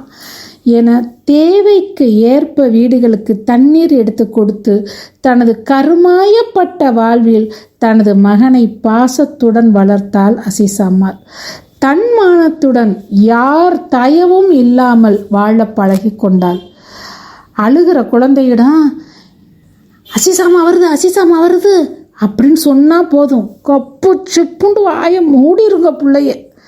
தன்னிடம் வம்புக்கு வரும் வீணர்களிடம் அசிசாமால் தனது உரத்த குரலில், பொம்பளைனா கேலி கிண்டல் பண்ணுவியலோ? ஆமாம், நான் உங்களை கேலி பண்ணவா? டேய் கருவா பயிலுவலா, நழுவுற கையிலே இழுத்து பிடிக்க தெம்பில்லாத வயலுவ. இந்த அசிசாமாண்டா ஒதுங்கி போயிடணும். தலைமுடிய ஆஞ்சு உன் கொடலை உருவி உனக்கே மாலையாக போட்டுருவேன் என்பாள். தன்னை பாதுகாக்க தனக்குத்தானே போட்டுக்கொண்ட அந்த முரட்டு வேலி, தன் கைம்பெண்ணான தன்னை பாதுகாக்க அவள் போட்டுக்கொண்ட முரட்டு வேலிதான் அவளது முரட்டுத்தனம்.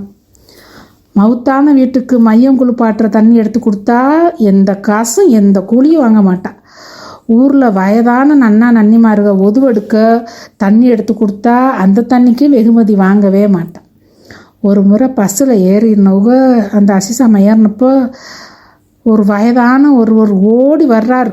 நாங்கள் சின்ன பிள்ளை, நான் பஸ்ஸில் உட்காந்துக்கிட்டு இருக்கேன், பஸ்ஸு கிளம்புது. கண்டக்டர்கிட்ட போயிட்டு விசில ஊதி வண்டியை நிப்பாட்டப்பா என பஸ்ஸின் படியில் அவள் இறங்க போனாள். கண்டக்டர் வேகமாக விசில ஊத பஸ்ஸு நிற்க பஸ்ஸின் படியில் தனது கனத்த உடம்பை தூக்கி வேகமாக இறங்கி வயதான பெரியவரை பத்திரமாக பஸ்ஸில் ஏற்றியதை என் கண்கள் பார்த்த நிகழ்வு இன்றும் எனக்கு அகல மறுக்கிறது. அசிசாமாவின் மகனுக்கு படிப்பு வரவில்லை, நலபாகம் நன்றாக வந்தது. ஏர்வாடி தர்காவில் கந்திரி சோறு ஆக்கும் பணியில் சேர்ந்து அங்கேயே அவர் செட்டிலாக தனது தாயை வயதான பிறகு கொண்டு போய் தனது கட்டுப்பாட்டில் வைத்து கொண்டபோது, அத்தா யூசுப்பு, நான் ஏர்வடி யூராயம் சாவுகிட்ட இங்கே இந்த தர்காவில் மௌத்தா போனாலும் என்னை நம்ம ஊர் முதுகுளத்தூர் மிதாறு வள்ளிவாசல்ல அந்த மையவாடில் என்னைய அடக்குத்தா, அந்த ஊர் தண்ணியில் தான் என்னைய குளிப்பாட்டணும்னு சொன்ன அந்த வேண்டுகோளை ஏற்று யூசுப் அண்ணன் தனது தாயை மௌத்தானவுடன் எங்கள் ஊருக்கு கொண்டு வந்து எங்கள் ஊரில் தண்ணீரில் அசிசாமாலை குளிப்பாட்டி ஊரின் மக்கள் அத்தனை பேரும் அந்த அழுகைக்கு இடையே அந்த மையத்தை கொண்டு போய் எங்கள் ஊர் பள்ளிவாச மையவாடியில் அடக்குன அந்த சம்பவம் ஒவ்வொரு பெண்ணுக்கும் தனது தன்மானத்தை காக்க அசிசாமால் ஒரு பாடம். இன்னா லில்லாஹி வ இன்னா இலைஹி ராஜிஊன். இசை முரசு இணைய வானொலி அன்பு நேயர்கள் அனைவருக்கும் அஸ்ஸலாமு அலைக்கும் வரஹ்மத்துல்லாஹி வபரகாத்துஹு. உலகில் நீங்கள் எந்த நாட்டில் வாழ்ந்தாலும் உங்களுக்கு வேண்டிய இஸ்லாமிய நூல்களை உங்கள் வீட்டு வாசலுக்கே வரவழைத்துக் கொள்ள உதவுகிறது சென்னை ரஹ்மத் பதிப்பகம். இஸ்லாத்தின் மூலாதார நூல்களை அரபு மொழியிலிருந்து தமிழாக்கம் செய்து வழங்கும் தொண்டினை 1993 ஆண்டிலிருந்து ஆற்றி வரும் சென்னை ரஹ்மத் பதிப்பகத்தின் பெருமைக்குரிய வெளியீடுகள் குர்ஆன், தப்சீர், இப்னு கசீர், ஹதீஸ் தொகுப்புகளான புகாரி, முஸ்லிம், திர்மிதி, நசாயி, அபூதாவுது, இப்னு மஜா ஆகிய அனைத்தையும் வாட்ஸ்அப் மூலமே தொடர்பு கொண்டு வரவழைத்துக் கொள்ளலாம். தொடர்பு கொள்வதற்கான இலக்கத்தை தருகின்றோம், குறித்துக் கொள்ளுங்கள். +919444025000. அனைத்து இஸ்லாமிய நூல்களும் கிடைக்கும் அற்புத களஞ்சியம் சென்னை ரஹ்மத் பதிப்பகம்.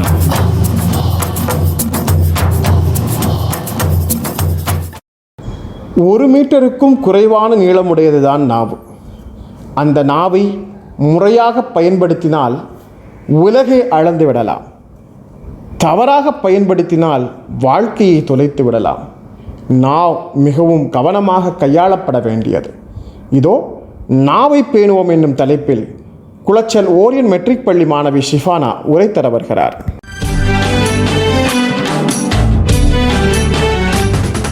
அஸ்ஸலாமு அலைக்கும் வரஹ்மத்துல்லாஹி வபரகாத்துஹு. என் பெயர் ஷிஃபானா. நான் ஓரியன் மெட்ரிக் பள்ளியில் 9ஆம் வகுப்பு படிக்கிறேன். அல்ஹம்துலில்லாஹ் நஹ்மதுஹு வ நஸ்தஈனுஹு வ நஸ்தஃபிருஹு வ நஊது பில்லாஹி மின் ஷுரூரி அன்ஃபுஸினா வ மின் ஷய்யாத்தி அமாலினா. மை யஹ்தியல்லாஹு ஃபலா முலில்ல லஹு வ மை யுலில் ஃபலா ஹாதிய லஹு. وأشهد أن لا إله إلا الله وأشهد أن محمدا عبده ورسوله أما بعد.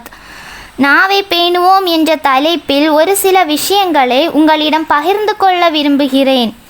கண்ணியத்திற்குரிய எல்லாம் வல்ல ஏக இறைவனின் நல்லடியார்களே, இறைவன் நாவை தந்திருக்கின்றான் என்பதற்காக என்ன வேண்டுமானாலும் பேசிவிடக்கூடாது. மனதில் உதிப்பவைகளை எல்லாம் வார்த்தையாக்கி நாவின் மூலம் வெளியே கொட்டிவிடக்கூடாது. எவற்றை பேச வேண்டுமோ அவற்றை மட்டுமே பேச வேண்டும் என்பதை அல்லாஹும் அவனுடைய தூதரும் சொல்லி தந்திருக்கின்றார்கள். வகுல்லி இபாதி யகூலுல்லதி ஹிய அஹ்ஸனு. அழகியவற்றை பேசுமாறு எனது அடியார்களுக்கு கூறுவீராக. இன்ன ஷைத்தான யன்ஸஉ பைனஹும். ஷைத்தான் அவர்களிடையே பிளவை ஏற்படுத்துவான். இன்ன ஷைத்தான கானலில் இன்சானி அதுவம் முபீனா. ஷைத்தான் மனிதனுக்கு பகிரங்க எதிரியாவான். அல்லாஹும் நபி ஸல்லல்லாஹு அலைஹி வஸல்லம் அவர்கள் கூறும் உபதேசத்தை நாம் சாதாரணமாக விட்டுவிட முடியாது. ஏனெனில் உண்மையான முஸ்லிம் வெறுமன இறைவனையும் இறை தூதரையும் நம்புவதோடு நின்றுவிடக்கூடாது. மாறாக அதன் வெளிப்படையாய் இஸ்லாம் கூறும் ஒழுக்கங்களை பேணி நடக்க வேண்டும். குறிப்பாக நம் நாவினால் நல்லதை மட்டுமே பேச வேண்டும் என்று நபி ஸல்லல்லாஹு அலைஹி வஸல்லம் அவர்கள் கூறினார்கள். நாம் பேசும் பேச்சுக்கள் யாவும் நல்லதாகத்தான் இருக்கின்றதா என்று சிந்தித்து பாருங்கள். நாவை பேணுவதை பற்றி பேசும்போது அதிக கருத்துக்கள் சொல்லப்படலாம். ஆனால் நேரம் இல்லாத காரணத்தினால் சுருக்கமாக கூறுகிறேன். நம்மை வளர்த்த பெற்றோர்களையும் பெரியவர்களையும் தரைக்குறைவாக பேசுவதும், ஆசிரியர்கள் நம்மை ஏதேனும் காரணத்திற்கு திட்டியிருந்தால் அவர்களை புறம் பேசுபவர்களாக இருக்கின்றோம்.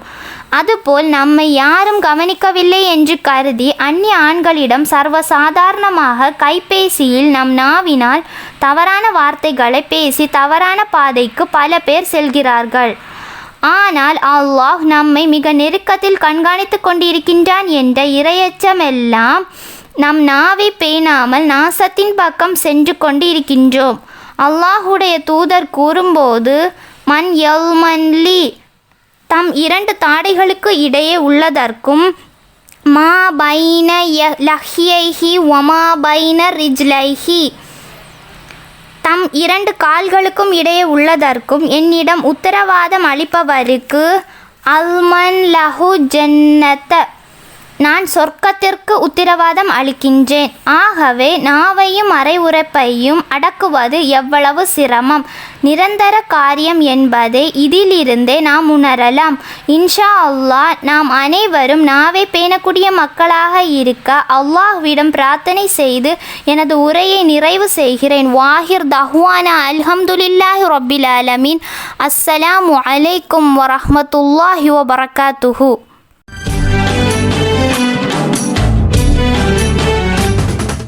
எந்த சமயத்தையும் எந்த மார்க்கத்தையும் யாரும் பின்பற்றும் உரிமையை இன்றைக்கு இந்த ஜனநாயகம் நமக்கு தந்திருக்கிறது. ஆனால் ஒரு காலத்தில் நாட்டை ஆள்பவர்கள் ஒரு மார்க்கத்தை வலியுறுத்தினாலோ ஏற்றுக்கொண்டாலோ அவர்களை தண்டனை வழங்கி அல்லது அவர்களுக்கு தேவையானவற்றை வழங்கி தாங்கள் ஏற்றுக்கொண்ட மார்க்கத்தை விடுவிக்கச் சொல்வார்களாம்.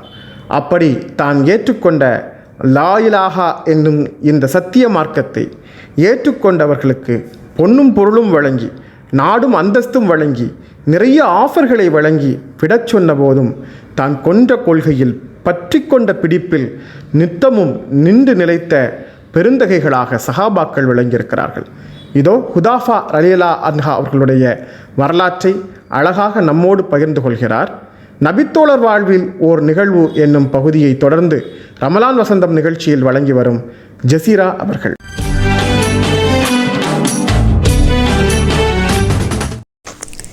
அஸ்ஸலாமு அலைக்கும். அனைவருக்கும் இசைமுரசு வானொலி நேயர்களுடன் ரமலான் வசந்தம் நிகழ்ச்சியில் நபித்தாளர்களின் வாழ்வில் ஒரு நிகழ்வு பகுதிக்காக ஜசீரா.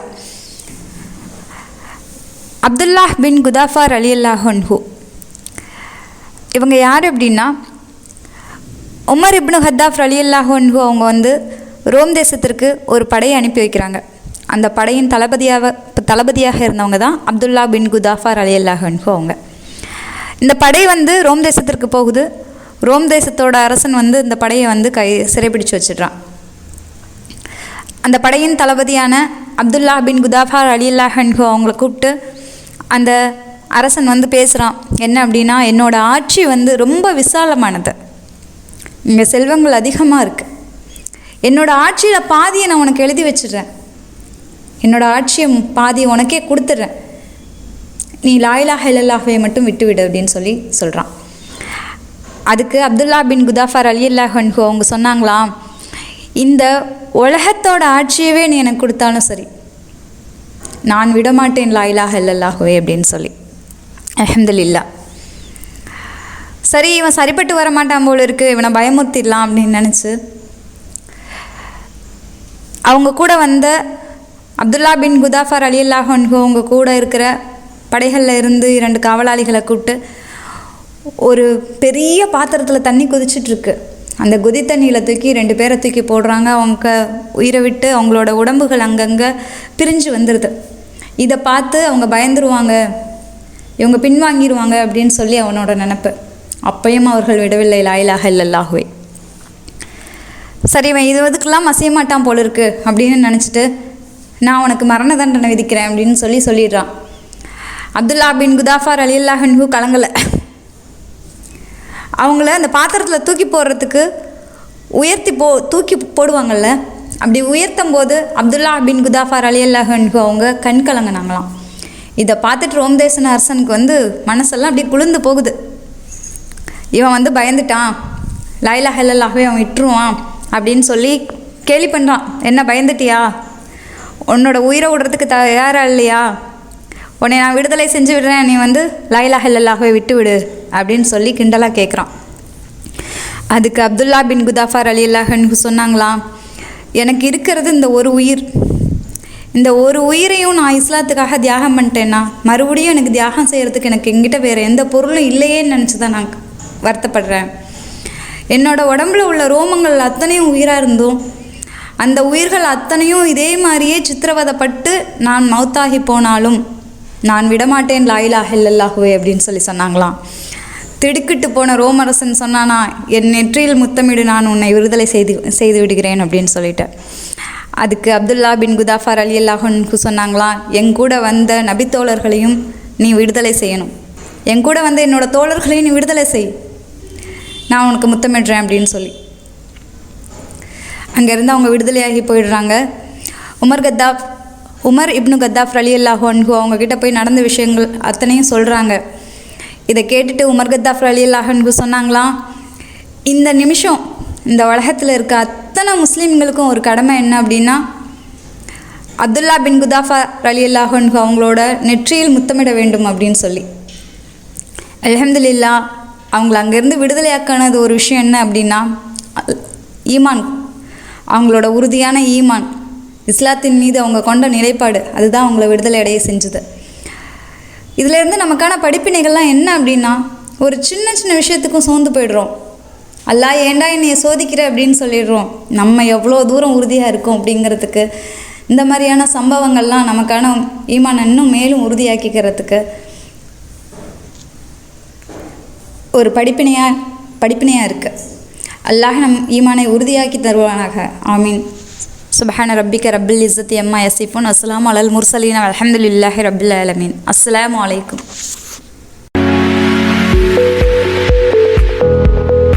Ruby silks readymades. சிறியவர்கள் முதல் பெரியவர்கள் வரை நீங்கள் விரும்பிய ஆடைகளை வாங்கிட வருகை தாருங்கள். லேட்டஸ்ட் மாடல்களில் பூனம் சாரீஸ், காட்டன் சேலை, பட்டுச் சேலைகள், மேலும் பெண்களுக்கான சுடிதா, சுடி மெட்டீரியல் நீங்கள் எதிர்பார்த்த வண்ணம் மிகவும் குறைந்த விலையில் கிடைக்கும். டி ஷர்ட் வகைகள் மற்றும் ஷர்ட், காட்டன் பேண்ட், மேலும் ஆண்களுக்கான ஜீன்ஸ் பேண்ட் லேட்டஸ்ட் மாடல்களில் கிடைக்கும்.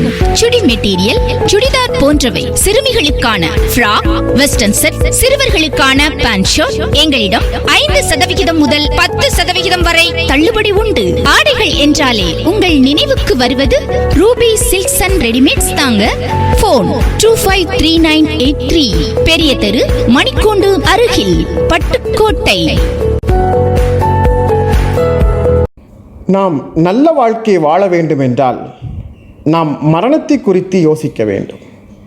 மரணம் குறித்த சிந்தனை நம்மோடு பயணித்தால் எப்போதும் நாம் நல்ல வாழ்க்கை வாழ முடியும். இதோ மரணம் என்னும் தலைப்பில் உரை தருகிறார் குலசேகரம் மதரசத்துல் முஸ்லிமின் மாணவி ஃபஸ்னா அவர்கள்.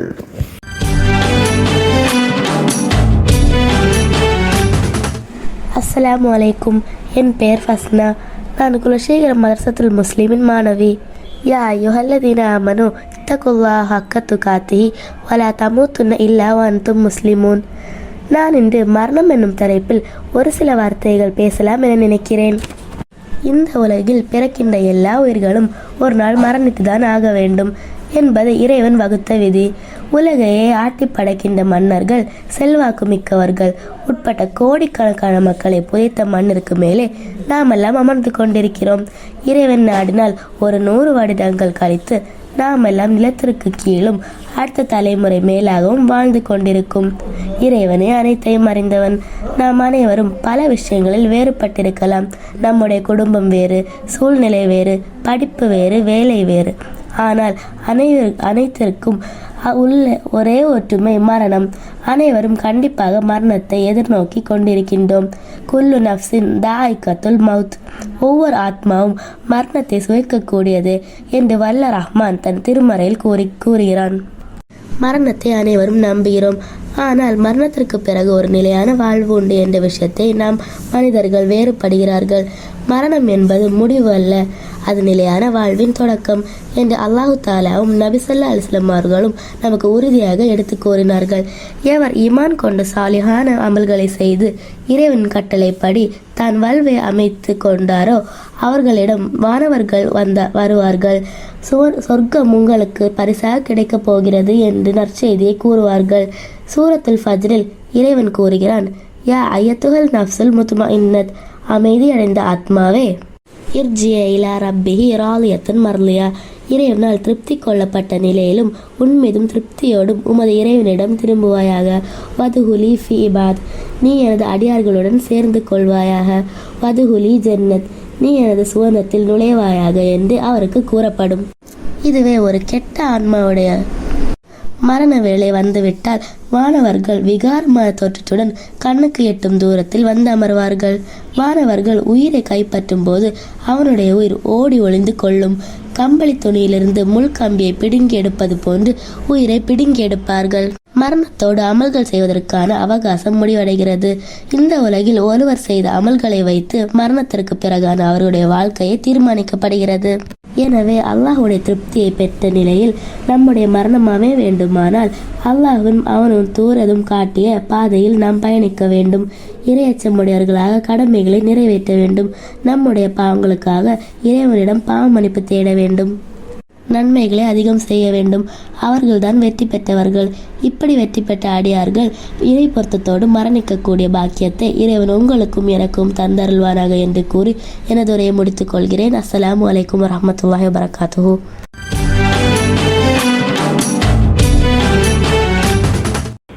ரமலானை உலக நாடுகளில் எப்படி வரவேற்கிறார்கள்? இந்தியாவில், தமிழகத்தில் நாம் ரமலானுக்காக நம் வீட்டு பெண்களெல்லாம் குறைந்தது முந்தைய காலத்தில் 1 மாதத்திற்கு முன்பே தயாராகி விடுவார்கள். ரமலானுக்கு தேவையான உணவு பதார்த்தங்களை செய்வதற்கு நெல்லை வாங்கி அதை அவித்து குத்தி அதை அரிசியாக்கி அதை மாவாக்கி பல்வேறு பதங்களில் எடுத்து வைத்து ரமலானுக்கு தேவையான சஹர் மற்றும் இஃப்தாருக்கான பல்வேறு பொருட்களை செய்வார்கள். வடகம், வற்றல் உள்ளிட்ட பல்வேறு பொருட்களை தயாரிப்பார்கள். ஊறுகாய் போன்றவற்றை தயார் செய்வார்கள்.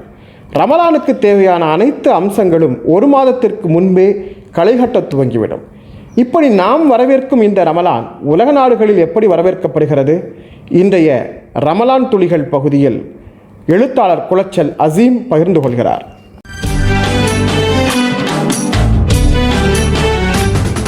அஸ்ஸலாமு அலைக்கும்.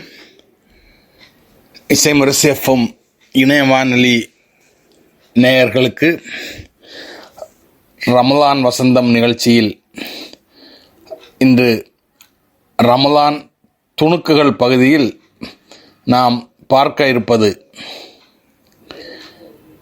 ரமலானை ஒவ்வொரு பகுதியிலும் எப்படி வரவேற்கிறார்கள் என்பதை குறித்து. வழக்கமாக நம்முடைய பகுதிகளில் ரமலான் பிறை தென்பெற்றால் பள்ளிவாசல்களில் மைக்கு மூலம் அறிவிப்பு செய்து வரவேற்பதை வழக்கமாக நாம் பார்த்து வருகிறோம். அல்லது பள்ளிவாசல்களில் தக்பீர் ஒலிக்கும். சில இடங்களில் நம்முடைய பகுதிகளில் நகரா என்று சொல்லக்கூடிய ஒரு வகை கொட்டு மூலம் அதை மக்களுக்கு அறிவிப்பார்கள். ஆனால் அரபு பிராந்தியங்களில் ரமலானை வரவேற்க பன்னெடுங்காலங்களாக சுமார் 1000 ஆண்டுகளுக்கு மேலாக ரமலான் பிறை தென்பட்டவுடன் வீடுகளில், வீதிகளில், வணிக நிறுவனங்களின் முன்பு லாந்தர் விளக்குகள் ஏற்றி மகிழ்ச்சியை தெரிவிப்பதை வழக்கமாக கொண்டுள்ளார்கள். அந்த லாந்தர் விளக்குகள் ஃபானூஸ் என்று அழைக்கப்படுகிறது. ஃபானூஸ் லைட்ஸ் என்பது எகிப்து மொழியில் எகிப்தியர்கள் 1000 ஆண்டுகளுக்கு முன்பு துவங்கி வைத்த பழக்கம் இன்று வரை அரபுலகின் பல பகுதிகளிலும் கடைபிடிக்கப்பட்டு வருகிறது. கடந்த காலங்களில் மண்ணெண்ணெய் போன்ற எரிபொருட்களால் எரித்து தொங்கவிடப்பட்ட ஃபானூஸ் லாந்தர் விளக்குகள் தற்பொழுது நவீன காலங்களில் வண்ண வண்ண மின்சார விளக்குகள் ஃபானூஸ் அலங்காரத்திற்காக ஏற்றப்படுகிறது.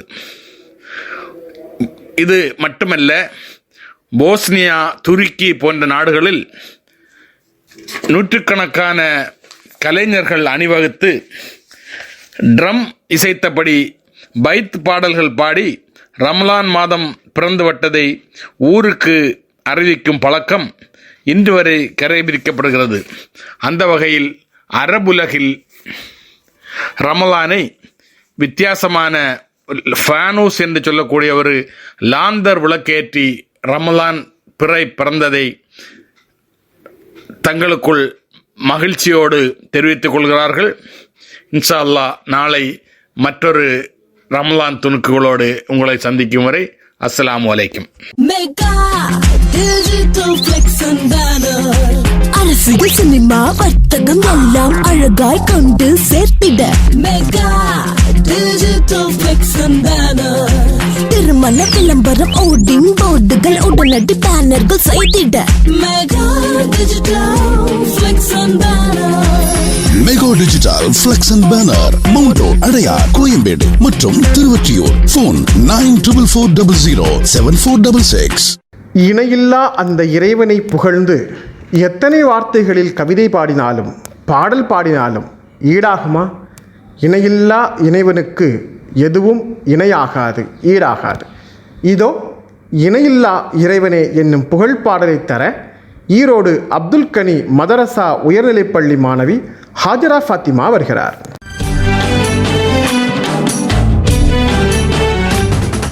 அஸ்ஸலாமு அலைக்கும் வரஹ்மத்துல்லாஹி வபரகாத்துஹு. என் பெயர் எஸ் ஹாஜிரா ஃபாத்திமா. இகேஎம் அப்துல் கனி மதரசா இஸ்லாமிய உயர்நிலைப் பள்ளியில் 9ஆம் வகுப்பு படித்து வருகிறேன், ஈரோடு. இணையில்லா இறைவனே, எல்லோர்க்கும் ஒருவனே, கருணையை வேண்டுகின்றேன் யா அல்லாஹ். மறைத்தந்த நாயனே, மஹமூதர் நேசனே, உன் புகழ் பாடுகின்றேன் யா அல்லாஹ். பூமி என்பதே ஓர் பள்ளி வாசலே, கோடி ஜீவனும் அதில் தஞ்சமாகுமே, தவமும் வரமும் எதுவும் நீதானே. ஓ தினமும் முனையே பணிவாய் தொழுவேனே, இணையில்லா இறைவனே, எல்லோர்க்கும் ஒருவனே, கருணையை வேண்டுகின்றேன் யா அல்லாஹ். ஆதாரமே என்றும் நீதான் அல்லாஹ், உன் அன்புக்கு நிகரேது இறைவா. நீ அல்லவோ எங்கும் நிகரானவன், துன்ப இருளையும் விளக்கிட வருவாய். அலைக்கடல் ஓசையும் உன் படைப்பாகும், அழகிய பூக்களும் உன் புகழ் பேசும். ஆதி அந்தமே அருளின் வெளிச்சமே, அனைத்துமே ரஹ்மானே. இணையில்லா இறைவனே, எல்லோர்க்கும் ஒருவனே, கருணையை வேண்டுகின்றேன் யா அல்லாஹ். ஆதம் நபி எங்கள் அன்பென்ற சூழிந்த அவனுக்கு நீ தந்த பரிசு, குறை நீக்கிடும் அருள் மறையொன்றுதான், உலகுக்கு சுடர் மிகு விளக்கு. தொழுகையும் நோன்பும் உயிருடலாகும், படைத்தவனே உந்தன் துணை இங்கு வேண்டும். ஆதி அந்தமே அருளின் வெளிச்சமே, அனைத்துமே ரஹ்மானே. ஆதி அந்தமே அருளின் வெளிச்சமே, அனைத்துமே ரஹ்மானே. இணையில்லா இறைவனே, எல்லோர்க்கும் ஒருவனே, கருணையை வேண்டுகின்றேன் யா அல்லாஹ். மறைத்தந்த நாயனே, மஹமூத நேசனே, உன் புகழ் பாடுகின்றேன் யா அல்லாஹ்.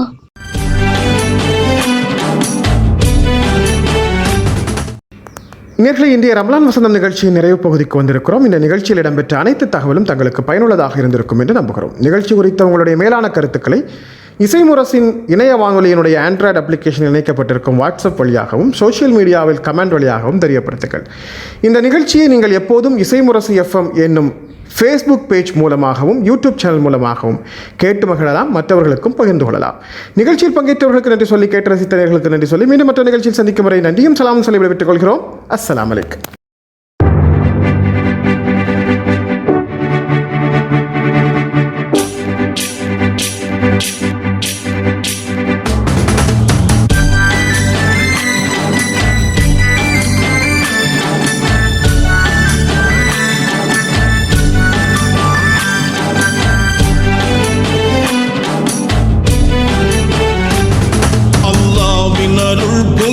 புனிதமான ரமலான், வல்லோனின் வரிசை ரஹ்மத்தெல்லாம் சொரியும் ரமலான். அல்லாஹ்வின் அருள் பொங்கும் புனிதமான ரமலான், வல்லோனின் வரிசை ரஹ்மத்தெல்லாம் சொரியும் ரமலான்.